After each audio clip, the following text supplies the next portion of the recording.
자, 이래서 이제 이런 목적을 가지고 교제를 하는데 문제는 방법이에요. 여러분 가끔 다른 기독교인들이 교제하는 자리에 가보면 혹은 그 전에 다른 그런 자리에 가본 경험이 있으면 좀 많이 놀라시죠? 교제라고 하는 걸 하는데 전부 다 신기했던 일들을 서로 막 얘기하는데 그 와중에 성경 구절이 안 나와요. 각자 자기에게 일어난 일을 막 주고받아요. 난 이런 일이 있었고 어머 하나님이 응답을 하셨네, 뭐 하나님이 이러셨네, 하나님 저러셨네 막 얘기하는데 성경 구절은 없어요. 경험만 나눠요. 이거는 교제가 아니에요. 성경 구절들을 가지고 서로에게 용기를 줄 때도 성경 구절로, 궁금한 거 대답을 해줄 때도 성경 구절로, 고민하는 사람을 상담할 때도 성경 구절로 해야 예수 그리스도가 빛난다고요. 예수님이, 하나님이. 내 생각을 말하면 뭐라 그랬어? 아, 박진영 씨 참 지혜롭고 좋은 것 같아. 칭찬이 저한테 올 거 아니에요. 제 생각을 말하면. 근데 성경 구절들로 말하면 참 하나님은 이런 놀라운 말씀들을 남겨놓으셨구나 하고 영광이 어디로 가요? 하나님한테 가는 거죠. 그래서 성경 구절을 기본으로 교제를 하는 겁니다. 말씀을 능숙하게 다루는 사람들이 많아져야 교제가 잘 돌아갑니다.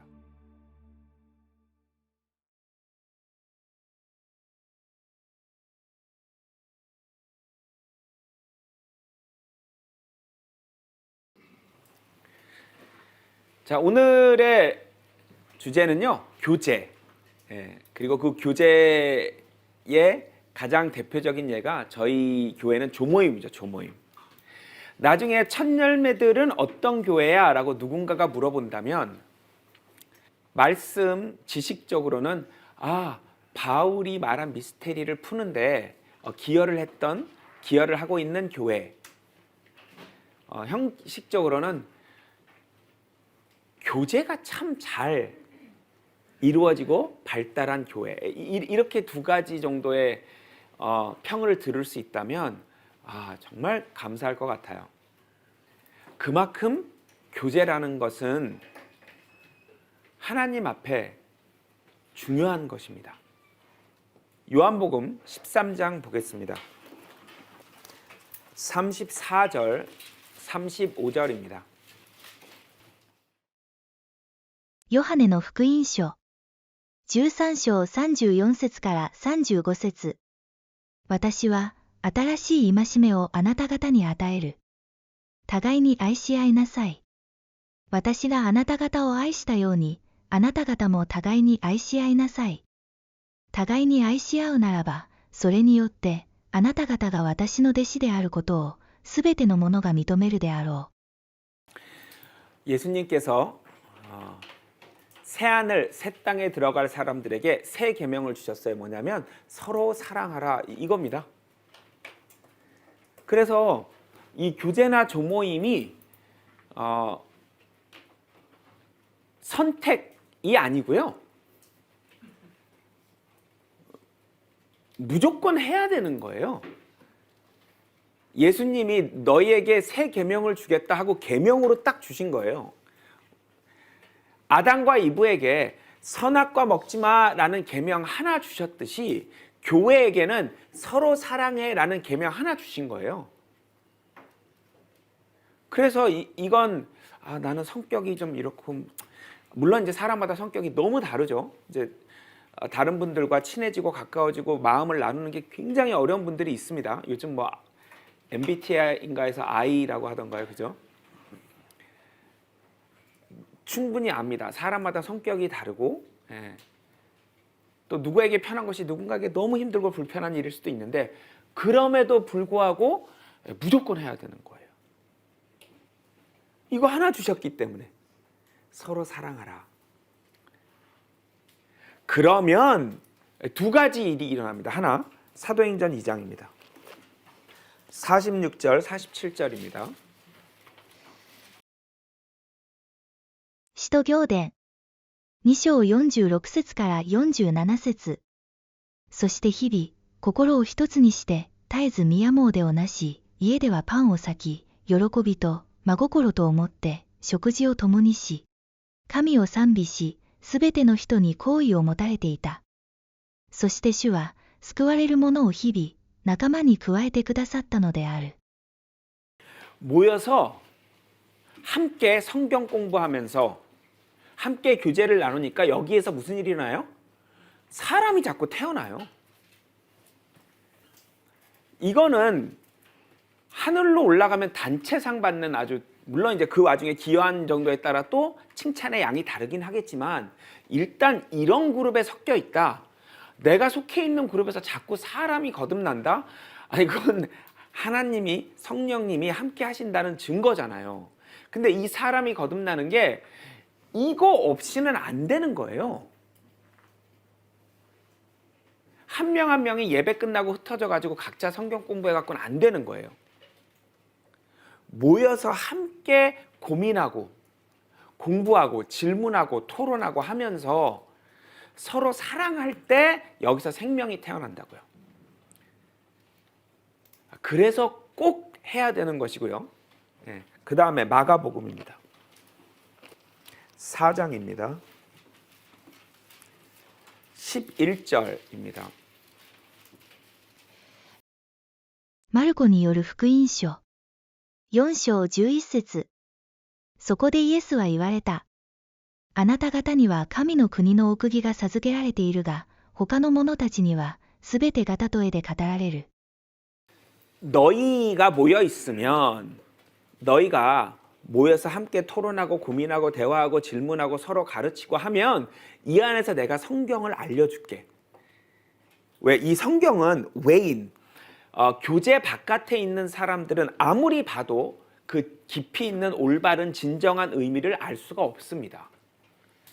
성경은 똑똑한 사람에게 알려주시는 게 아니라 교제를 잘하는 집단에게 알려주십니다. 최고 명문대 신학대에 가서 열심히 하루에 20시간씩 공부한다고 알아지는 게 아니에요. 그냥 외인이냐 아니냐가 핵심이에요. 바깥의 사람이야 교제 안에 있는 사람이야, 이게 핵심이에요. 자, 그래서 이 교제, 모여서 함께 서로 사랑하는 그거, 말씀을 놓고 토론하고 교제하고 함께 전도하고, 이 교제 없이는 첫째, 사람이 거듭나는 일들이 안 일어날 겁니다. 두 번째, 성경에 대해서 점점 깨닫고 성장하는 일이 없을 겁니다. 이 두 가지. 성경 더 알고 싶고, 더 깊이 있게 이해하고 싶고, 더 올바르게 이해하고 싶고, 사람 구원하고 싶다면 이걸 해야 되는 거예요.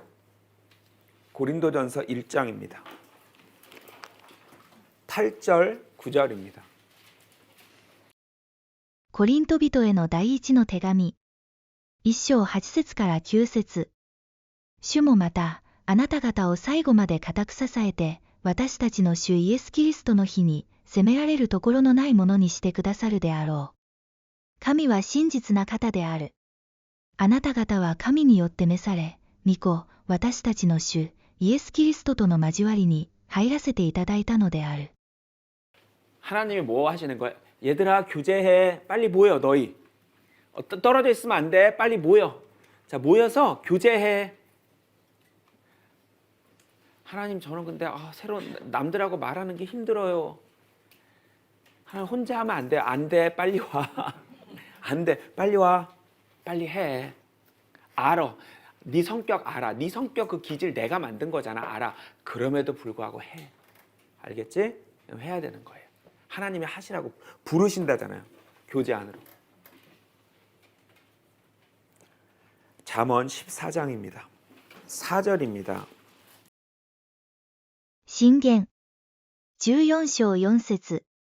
牛がなければ穀物はない。牛の力によって農作物は多くなる。 이 세상의 모든 것들은, 특히 이 세상 것입니다. 이 세상 것들은 다 좋은 점과 안 좋은 점이 있어요. 사람도 장점이 있고 단점이 있는가 하면 무언가를 할 때도 그 일을 함으로써 얻게 되는 게 있고 잃게 되는 게 있는 것이죠. 문제는 장점을 극대화시키고 단점을 어떻게든 줄이려는 노력이 중요한 거예요. 결혼이라는 걸 혹시 하시는 분들이 있다면 그 결혼이 잘 되려면 어떻게든 상대방 장점을 바라보고 그 장점을 계속 고마워하면서 그 사람 단점이 안 나오는 환경을 자꾸 만드는 게 굉장히 현명한 일입니다. 소를 키우면 소를 통해서 일을 시켜서 굉장히 큰 유익이 있죠. 그러나 이 소 뒤치다꺼리 해야 되는 굉장히 안 좋은 점이 있는 거죠. 그럼에도 불구하고 장점이 더 크면 한다는 겁니다. 서로 안 친해지면 장점이 뭐예요? 안 싸워요. 굉장히 큰 장점이에요. 서로 안 싸우기 때문에. 가까워지면 이제 싸움이 납니다. 가까워지면 이제 단점이 이제 다 드러나죠. 막. 그 안 좋은 기질, 안 좋은 성향이 막 드러나죠. 힘듭니다. 교제를 하기 시작하면 이제 그 교제 안에서 일어난 문제로 모임을 떠나는 분들이 나와버려요. 모임을 잘하고자 교제를 시작했는데 모임을 잘하고자 조모임이라는 걸 하고 조를 따졌고 서로 친해지고 그 중에서 이제 가까워지면서 연락처 주고받고 밖에서 이왕 내가 시간이 남은 거 내가 세상 사람들하고 어울리니 영화를 하나 보더라도 내가 형제자매랑 해야지, 내가 나가서 맛있는 걸 먹더라도 교회 식구랑 먹어야지, 이제 이러면서 가까워집니다. 싸움이 이제 일어나죠. 싸움이. 그럼에도 불구하고 단점보다 장점이 월등히 큽니다. 그래서 하나님이 싸울 거 알지만 불러다가 자 빨리 모여 해봐. 장점이 더 크기 때문에. 자, 그래서 오늘은 장점은 극대화시키고 단점을 어떻게든 줄일 수 있는 방법에 대해서 우리가 말씀을 좀 찾아볼까 해요. 자, 우선 교제를 할 때 목적이 정확해야 돼요. 그래서 성경에 나오는 대표적인 목적 5가지를 한번 정해봤어요. 우선 단합. 성경에서 말하는 단합은 뭘까요? 성경에서 말하는 단합. 로마서 15장입니다. 1절 그리고 5절 6절 읽어보겠습니다. ローマ人への手紙15章1節と5節から6節。私たち強い者は強くない者たちの弱さを担うべきであって、自分だけを喜ばせることをしてはならない。どうか忍耐と慰めとの神があなた方にキリストイエスに倣って互いに同じ思いを抱かせ、こうして心を一つにし、声を合わせて私たちの主イエスキリストの父なる神を崇めさせてくださるように。 같은 뜻, 같은 마음, 같은 말. 단합이죠, 단합. 자, 이제 교제의 목적은 단합인데 1절에 보면 그 출발이 받으려고 조모임 하는 게 아니라는 거예요. 받으려고 교제하는 게 아니라는 거예요. 첫 번째 목적은 내가 누구에게 무슨 도움이 될까? 내가 누구에게 어떻게 힘이 될까라는 그 마음이 바탕인 거예요.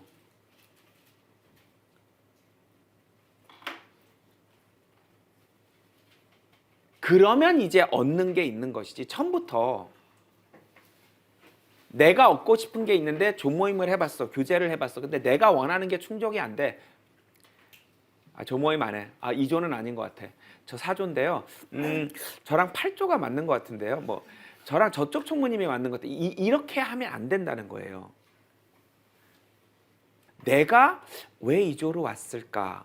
자, 잠언 16장 마지막 구절에 뭐예요? 제비는 사람이 뽑으나 그러다 하나님이 이렇게 어레인지 해놓은 거라 그랬잖아요. 그럼 여러분들이 몇 조에 가셨는지 모르겠지만 절대 우연은 아닐 거예요. 그러면 그 조에서 누군가에게 힘이 되라고 간 거지 당신이 각자 원하는 거 얻으려고 간 게 아니라는 거예요. 마음이. 출발이. 얻으려고 갔느냐 봉사하려고 갔느냐. 그 조에 간 이유가 거기에 여러분들이 뭔가 도움을 줄 사람이 있는 거예요. 여러분이 들어줄 얘기가 있는 거예요. 아, 저분 마음 나 알 것 같아. 나 저런 일 겪었었는데, 나도 저런 환경에 처했었는데 하고 듣고 뭔가 힘이 될 수 있는 얘기, 힘이 될 수 있는 일을 해줄 수 있는 여지가 있어서 거기로 간 거란 말이에요. 그래서 5절, 6절 막 소통을 하다 보면 같은 생각, 같은 마음, 같은 뜻을 갖게 된다는 거예요. 빌립보서 1장입니다. 27절 그리고 2장 2절 읽어보겠습니다. ピリピ人への手紙。1章27節と2章2節。ただ、あなた方はキリストの福音にふさわしく生活しなさい。そして、私が行ってあなた方に会うにしても、離れているにしても、あなた方が一つの霊によって固く立ち、一つ心になって福音の信仰のために力を合わせて戦い。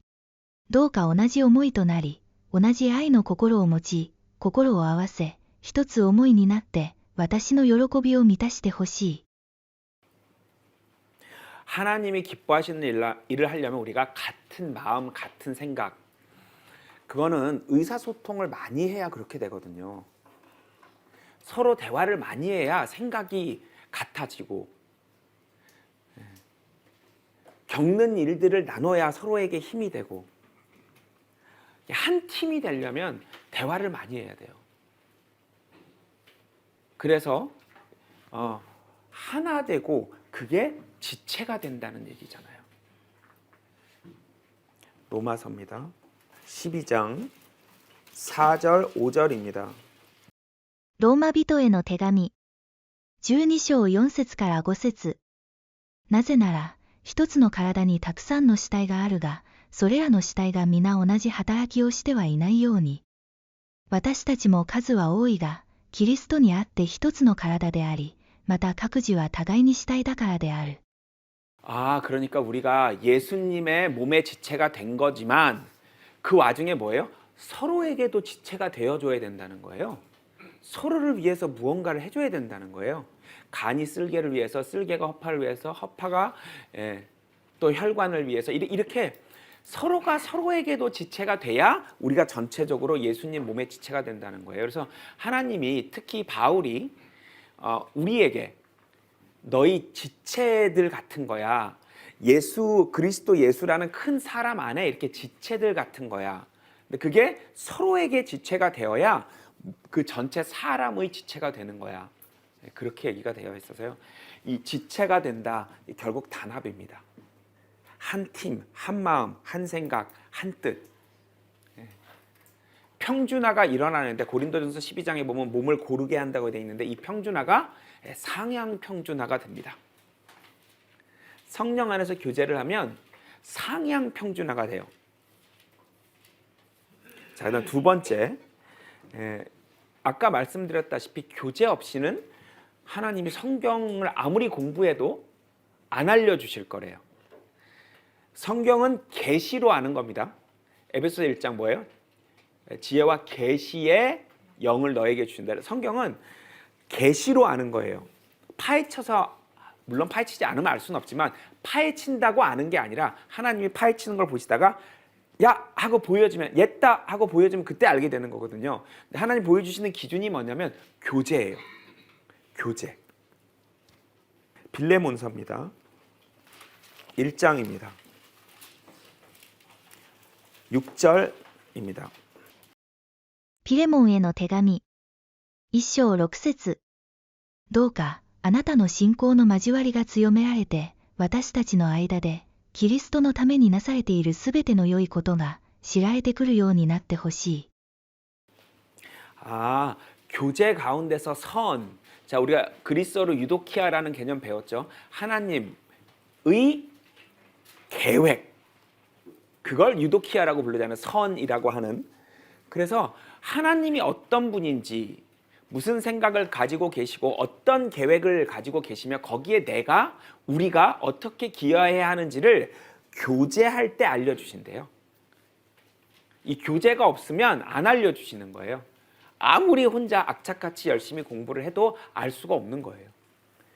그래서 성경을 알고 싶으면 교제를 해야 되는구나. 네, 에베소서 3장입니다. 18절 19절입니다. エペソビトへの手紙3章18節から19節すべての生徒と共にその広さ、長さ、高さ、深さを理解することができ、また人知をはるかに超えたキリストの愛を知って、神に満ちているもののすべてをもって、あなた方が満たされるように、と祈る。 모든 성도들과 함께요. 함께. 으쌰으쌰하고 질문하고 토론하고 이거 너 왜 그런 것 같아? 그거 아닌 것 같은데 막 이러면서 함께. 그 밑에 4장 13절 보겠습니다. エペソビトへの手紙4章13節私たちすべての者が神の子を信じる信仰の一致と彼を知る知識の一致とに到達し全き人となりついにキリストの満ち満ちた徳の高さにまで至るためである。 공부할 때 여러 명이서 하나가 돼 갖고 해야 되는 거예요. 성경 공부할 때. 자, 그러면 이제 공부할 때 무엇을 목적으로 둬야 하느냐? 히브리서 5장입니다. 12절입니다. エブル人への手紙5章12節あなた方は久しい以前からすでに教師となっているはずなのにもう一度神の言葉の処方を人から手ほどきしてもらわねばならない始末である。あなた方は固い食物ではなく父を必要としている。 하나님의 기초 원리들을 찾아내는데 하나님 말씀에 원리들이 있구나. 우리 원리들을 찾아보자. 그래서 하나님의 지식을 공부하는 데 있어서 성경 전체를 관통하는 어떤 말씀의 법칙, 하나님의 신성, 신격, 하나님이 어떤 분이신지, 하나님이 어떤 법칙을 가지고 우리를 또 우주를 또 인간의 역사를 끌고 가시는지 이제 자꾸 그 법칙을 찾으려고 하는 거예요. 성경을 관통하는 법칙을 찾는 그런 목적을 두고 함께 막 공부를 해가는 거죠. 하나님 언제나 이럴 때 이러시는 것 같아. 그러네. 맞아. 구약에도 이러셨고 신약에도 이러셨고 이때도 이러셨고 이때도 하나님 항상 이러시네. 하나님에서 알아가는 거죠. 하나님은 이런 원리를 이런 원칙을 적용하시네. 언제나 이렇게 판단하시네. 이런 원칙 원리를 막 배워가는 것입니다. 그 다음에 우리가 사람들이기 때문에 또 이 세상에서 살아가기 때문에 아무리 교제 속에서 살아가도 다시 세상에 나가서 힘든 일들을 겪게 되죠. 특히 세상적으로 힘든 일을 겪기도 하지만 전도하려다가 많은 상처를 입는 경우가 많죠. 핍박, 고난. 로마서 1장입니다. 11절, 12절입니다. ローマ人への手紙1章11節から12節私はあなた方に会うことを熱望している。あなた方に霊の賜物を幾分でも分け与えて力づけたいからである。それはあなた方の中にいて、あなた方と私とのお互いの信仰によって共に励まし合うために他ならない。 여기서는 이제 encouragement, 킹 제임스는 그렇게 번역이 되어 있는데 뭐냐면 힘을 얻는 거예요. 힘을. 전도를 아무리 하려고 해도 안 되니까 지치잖아요. 전도가 안 되는 거에서 끝나면 좋은데 전도하려고 했던 사람이 어느 날 뒤돌아서 제가 이상한 거에 빠져 있더라고. 이상한 교회에 나가가지고 이상한 교리에 빠져서 이러면서 막 그런 얘기가 뒤에 돌아서 들어와요. 너무 상처가 되죠. 그럴 때 그 같은 믿음을 가진 사람들끼리 모여서 다시 얘기를 하면 다시 힘을 얻는 거예요. 이 성경이라는 것은 애초에 핍박을 받고 있다는 전제로 쓰여진 거기 때문에 핍박을 안 받고 있을 땐 사실 이해하기가 어려워요. 우리 디모데후서 3장에서 봤죠. 경건하게 살고자 하는 모든 자는 핍박을 받으리라. 예. 그 핍박의 대표적인 건 어디서 와요? 요한복음 16장에 보면 다른 성경 믿는 사람들, 성경 가르치는 사람들로부터 이제 오는데 뭐라고 오겠어요? 이단이다, 이상한 교리다, 위험한 거다, 빨리 그 이상한 데서 나와라, 뭐 이런 거죠. 성경을 붙잡고 봐봐. 근데 여기 성경을 한번 펴봐. 그럼 또 성경은 죽어도 안 필려 그래요. 원래 이단이 성경을 많이 한다면서. 그게 무슨 말이에요? 꼭 이단들이 이렇게 성경을 많이 알아. 성경을 많이 알아? 무슨 말인지는 알겠어요. 무슨 말? 진짜 그 정말 이상한 위험한 막 가산 탕진하고 막 이런 데들도 굉장히 성경 공부를 많이 하죠. 그 얘기인 건 알겠는데 본인이 성경 공부를 안 할 이유는 없죠. 사도행전 16장입니다. 40절에 보면 이제 바울과 실라가 감옥에 갇혔다가 이제 풀려난 상황인데요. 40절 보겠습니다.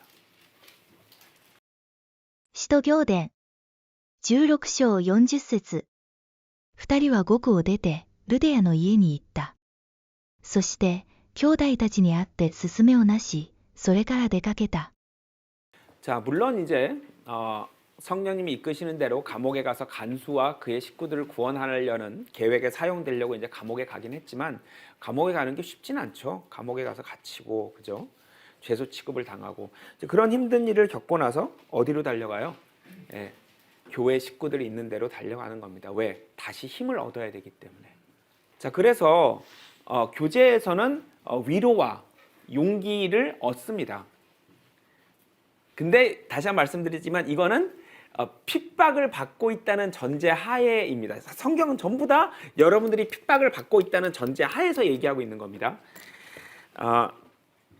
그러니까 이제 속상한 일들을 많이 겪다가 이제 위로를 받는 것이죠. 근데 이 위로를 꼭 그 대화를 통해서 주고받는 말로만 하는 것이 아닙니다. 이 응원이라는 것을 사도행전 12장입니다. 5절입니다. 使徒行伝12章5節こうしてペテロは獄に入れられていた。教会では彼のために熱心な祈りが神に捧げられた。 그 밑에 12절입니다. 使徒行伝12章12節ペテロはこうと分かってからマルコと呼ばれているヨハネの母マリアの家に行った。その家には大勢の人が集まって祈っていた。 그러니까 한 사람에게 일어나는 어떤 힘든 일을 옆에 있는 교회 식구들이 함께 기도해주면 그게 힘이 되는구나 실제로 하나님 앞에. 그죠? 물론 뭐 자식 좋은 대학 가고 이런 거 말고요. 이제 전도하고 핍박받고 이런 걸 견뎌내고 이런 힘든 일에 있어서 하나님의 일을 하려고 하는데 뭐가 힘든 순간들이 있을 때 기도해 주세요. 저 지금 어머니 전도하려고 그러는데 너무 힘들어요. 제 소중한 친구 전도하려고 그러는데 너무 힘들어요. 기도 좀 해주세요 해서 같이 기도해 주면 그게 굉장한 힘이 되는 거예요. 고린도전서 12장입니다. 25에서 27입니다. コリント人への第一の手紙12章25節から26節それは体の中に分裂がなくそれぞれの死体が互いにいたわり合うためなのである。もし一つの死体が悩めば他の死体も皆共に悩み、一つの死体が尊ばれると他の死体も皆共に喜ぶ。 이게 이제 응원이 되고 위로가 되고 용기가 되는 거예요. 힘든 일을 서로 나누고 기쁜 일을 함께 나누고 물론 그 모든 것이 하나님의 계획, 교회의 완성과 연관이 돼 있어야겠죠. 대표적으로 누군가를 전도하려고 했을 때 전도가 되면 함께 기뻐하고 안 됐을 때 함께 안타까워하고 이런 일들이 중요한 거예요. 고린도후서 1장 11절입니다. コリント人への第二の手紙。1章11節。そして、あなた方もまた祈りを持って、ともどもに私たちを助けてくれるであろう。これは多くの人々の願いにより、私たちに賜った恵みについて、多くの人が感謝を捧げるようになるためである。저 조언 여러분, 저 이런 일이 있는데 좀 기도해 주세요. 그런 거랑 같은 얘기예요. 지금 바울도. 기도를 하면 협력이 되는 거예요. 협력이. 그러니까 협력해 달라고 하는 거예요. 그래서 여러분 이런 좋은 그 하나님의 은혜를 조모임을 안 하면 못 써요. 혼자만 기도해야 되잖아요. 함께 기도하면 하나님이 더 기뻐하시는데 함께 기도를 못해요. 왜? 여러분의 상황을 옆에 있는 다른 형제 자매들 교회 식구들이 모르잖아요. 또 여러분 받을 생각만 하지 말고 다른 형제 자매를 위해서 기도를 해줘야 되잖아요. 본인 기도만 형제 자매 교회 식구들이 무슨 일을 겪는지 모르면 그 사람을 위해서 기도해 줄 수가 없잖아요. 그럼 뭐예요? 맨날 자기 일만 기도하는 거잖아요. 자기와 자기 가족만 관해서 그거에 관해서만 기도하고 있을 거 아니에요. 근데 그거는 신앙적으로 크리스천이 너무 유치한 거죠.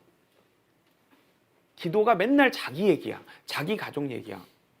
그거와 교회 식구를 위해서 저분이 지금 이런 일을 겪고 있는데 하나님 저분에게 힘을 좀 주세요. 위로를 좀 주세요. 하나님 기회를 좀 주세요. 아니 이런 기도는 너무 성숙한 기도잖아요. 교회 식구 다 남을 위해서 기도를 하고 있다는 게. 로마서 8장에 보면 우리 문제는 성령님이 다 알아서 성령님이 대신 기도해 주신대잖아요. 진짜 멋진 기도는 남을 위해서 하는 거예요. 근데 남의 사연을 알아야 기도를 할 거 아닙니까? 이제 서로 발 씻어주는 거. 예수님이 요한복음 13장에서 이렇게 제자들 발을 씻겨주면서 이게 내가 모범이 된 거야. 너희에게 모범을 보인 거야. 너희도 꼭 이렇게 서로 발을 씻어. 너희가 온몸이 깨끗하지만 이제 세상에서 막 이렇게 하나님이 하고 다니다 보면 발에 자꾸 먼지가 묻으니까 그런 건 각자 혼자 씻는 게 아니라 서로 씻어줘야 돼. 우리가 잘못된 생각을 하거나 잘못된 판단들을 할 때 옆에서 자꾸 야야 너 요즘 왜 그래? 이렇게 서로 붙잡아줘야 되는 것이죠. 갈라디아서 6장입니다. 1절, 2절입니다. ガラテヤ人への手紙。6章1節から2節。兄弟たちよ。もしもある人が罪過に陥っていることが分かったなら、例の人であるあなた方は、柔和な心を持って、その人を正しなさい。それと同時に、もしか自分自身も誘惑に陥ることがありはしないかと、反省しなさい。互いに重荷を負い合いなさい。そうすれば、あなた方はキリストの律法を全うするであろう。 형제 자매 혹은 교회 식구들이 잘못된 생각을 하거나 잘못된 판단을 하거나 잘못된 일들을 할 때 옆에서 붙잡아줘야 돼요. 교제를 하는 굉장히 중요한 목적 중에 하나입니다. 내가 다른 교회 식구를 붙잡아주고 그 교회 식구들이 나를 붙잡아주고. 자, 마지막으로 이제 서로 돌봐주는 일을 해야 되는데요. 원칙이 있죠. 디모데전서 보겠습니다. 5장입니다. 3절 한번 읽어보겠습니다. テモテへの第一の手紙。5章3節。やもめについては、真に頼りのないやもめたちをよくしてあげなさい。 그리고 9절부터 11절도 읽겠습니다. テモテへの第一の手紙。5章9節から11節。やもめとして登録さるべきものは、60歳以下のものではなくて、一人の夫の妻であったもの、また子女をよく養育し、旅人をもてなし、生徒の足を洗い、困っている人を助け、種々の善行に努めるなど、その良い技で広く認められているものでなければならない。若いやもめは除外すべきである。彼女たちがキリストに背いて気ままになると、結婚をしたがるようになり。 교회가 돌봐야 할 대상을 이제 얘기해 준 것 중에 굉장히 좋은 예인데요. 이 안에서 원칙을 볼 수 있습니다. 뭐냐면 혼자 살아갈 수 없는 위치에 놓인 이것입니다. 이 당시 사회에서 나이 든 여성이 가장 살아가기가 힘든 존재인 거예요. 남성, 여성 중에는 여성이 살아가기가 힘든 상황이었고요. 혼자. 그 다음에 젊은 사람, 나이 든 사람 중에는 나이 든 분들이 살아가기가 힘든 거니까 그 둘을 합치면 뭐예요? 나이 든 홀로 된 여성 이렇게 되는 것이죠. 그런 분들을 도울 때는 신실했느냐가 이제 기준이에요. 이분이 교회를 위해서, 교회 식구들을 위해서 참 열심히 교제 속에서 사람들을 챙기고 아끼고 사랑하고 이랬던 분들이 자기가 자신을 돌볼 수 없는 위치가 되면 교회에서 돌봐야 하는 것입니다. 근데 반대로 돌봐달라고 교회에 나오는 것은 이유는 잘못된 것입니다. 교회에 나온 이유가 돌봐달라고 나온 거야. 그건 잘못된 겁니다. 교회는 도우려고 나오는 거지 도움 받으려고 나오는 건 안 돼요. 도우려고 나오는 거고 힘이 되려고 나오는 거지 힘을 얻으려고 그러니까 정신적인 힘이 아니라 돌봄을 받으려는 목적으로 나오는 건 안 됩니다. 그래서 먼저 교회를 돌본 분들을 나중에 교회가 돌보는 이거는 꼭 해야 되는 것입니다. 그래서 우리 교회 식구들 중에 교제 안에 있는 분들 중에 자기가 자신을 돌볼 수 없는 상황, 다양한 상황이 있겠죠. 몸이 아프게 됐다거나 나이가 이제 많이 드셨거나 몸이나 정신이 온전하게 생활할 수 없는 위치에 되거나 이런 분들 바울이 고린도전서 7장에서 결혼을 안 하는 게 더 좋다고 했죠. 결혼을 안 하면 이제 자녀가 없는데 혼자 나이가 드셨어. 이런 분들은 전부 다 교회에서 책임지고 잘 자기 가족처럼 자기 부모처럼 돌봐야 합니다. 아니 그래야 바울의 고린도전서 7장 결혼하지 말라는 말이 되는 거죠. 교회 식구들이 일반 세상들 자식들이 돌보는 것보다 더 잘 돌봐야 결혼하지 말라는 말이 되잖아요. 아니 결혼 안 하고 자녀가 없어 나중에 늙어서 혼자 됐어. 이거 어떻게 살아가란 말이에요. 그때 교회의 식구들이 교회의 젊은 분들이 세상 자식보다 더 진심으로 돌봐야 하는 것이죠. 자, 그러면 이제 이게 목적인데요. 중요한 건 방법이죠.